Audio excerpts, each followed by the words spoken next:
movie number one, an old favorite of mine, The Usual Suspects. And so this movie is about, essentially a criminal that is outsmarting the law enforcement people, and eventually gets kind of caught and is interviewed, and then you're going back and hearing the story of how everything transpired. And I think the big takeaway from that movie, and there's this big twist at the end and everyone's shocked about it, is that things are not always what they seem.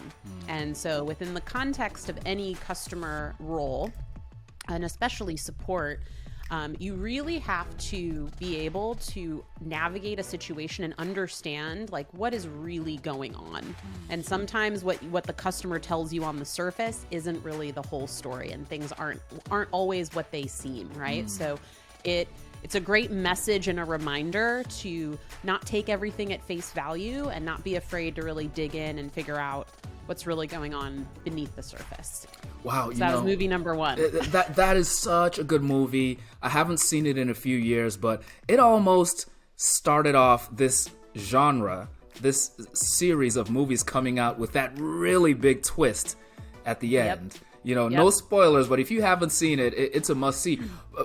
But how does that gel with this concept that came out maybe in the 80s of the customer's king? And, if the customer says jump, a lot of companies, I should say, almost want the agent or the CSM to say how high. Okay, at once, immediately, nights and weekends, I'll do it all for you. You're saying what's on the surface, even to the awareness of the customer, isn't necessarily the root of the problem. Yeah, so there's another famous quote, I think by Henry Ford. If I asked customers what they wanted, they would have told me a faster horse, right? I love that. And so what you have to hear what they're telling you, because they're speaking their truth, right? But you have to be smart enough to understand what they're really saying. So in this case of, the customer saying, I just would want a faster horse, what they're really saying is, I want to get from point A to point B quicker, right?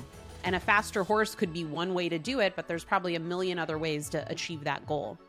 When a customer comes to you and says, I want X, Y, or Z done, typically they're saying that because they need to accomplish some other goal, and they've come to the conclusion that a particular ask for you is how they're going to do it. And instead of just blindly doing whatever they say, the right course of action is to say, interesting, we could do that.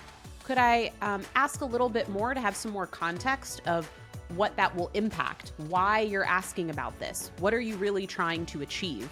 And then once you get the customer to open up more and express more about what's happening in their world, sometimes what they're specifically asking for isn't the best solution.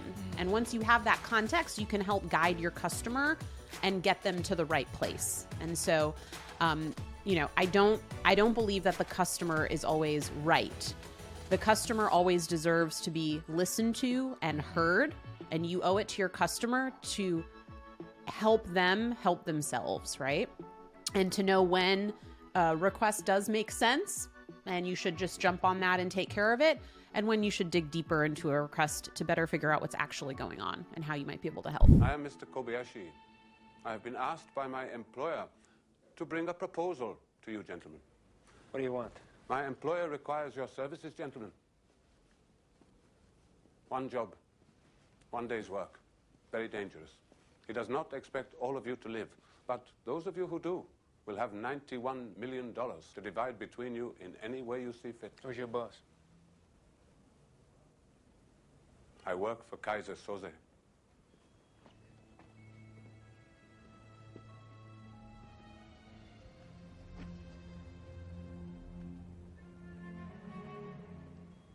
Who's Kaiser Soze? Judging by the sudden change in mood, Mr. Kint, I feel sure the rest of your associates can tell you.